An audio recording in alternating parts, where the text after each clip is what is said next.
അപ്പം ഇവിടെ 3 ചെയർ ഉണ്ട്. ഒരു റെഡ് ചെയർ ഉണ്ട്, ബ്ലൂ ചെയർ ഉണ്ട്, യെല്ലോ ചെയർ ഉണ്ട്.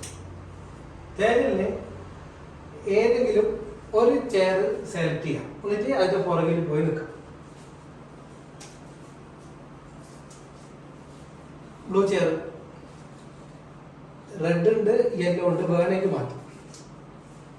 ലാസ്റ്റ് ഞാൻ മാറ്റാൻ പറഞ്ഞിട്ട് മാറ്റാണ്ടിട്ട് കാര്യമില്ല, വേണേ മാറ്റിക്കോ. ലാസ്റ്റ് ഇനിയിപ്പോ ലാസ്റ്റ് ഇതാ ഓരങ്ങനെ പറഞ്ഞിട്ടില്ല പിടിച്ചു വെച്ചെന്ന് പറയാൻ വേണേ മാറ്റണേ മാറ്റാം, വേണ്ട ഉറപ്പിച്ച്. ഇതിലൊരു പ്രഡിക്ഷൻ ഉണ്ട്, ഇത് അടച്ച് തുറക്കാനല്ല അവിടെ വെച്ച്. ഇപ്പൊ അവിടെ യെല്ലോ ചെയർ ഉണ്ട്, റെഡ് ചെയർ ഉണ്ട്. ഇതിൽ ജഡ്ജിന് തീരുമാനിക്കാൻ ഞാൻ എവിടെ ഇരിക്കണം, നീ എവിടെ ഇരിക്കണം, എല്ലാം നിന്റെ ഇഷ്ടം. ഞാൻ എവിടെ ഇരിക്കണം നിനക്ക് പറയാം, നീ എവിടെ ഇരിക്കണം നിനക്ക് പറയാം.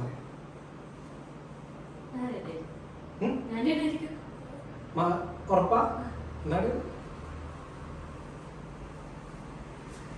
വേണേ മാറ്റാം, ഇവിടെ വേണേ ഇരിക്കാം, ഞാൻ അവിടെ ഇരിക്കാം.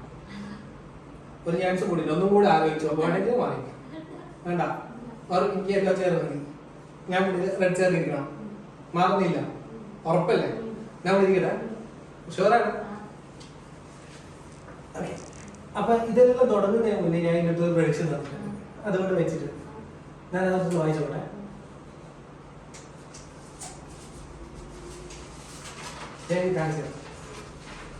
I am on the red chair, you are on the yellow chair and the blue chair is empty. എങ്ങനെയാണ് ഉള്ളത്? ഞാൻ റെഡില്, നീ യെല്ലോയില്, ബ്ലൂ ചെയർ ഉണ്ട്. കറക്റ്റ് അല്ലേ?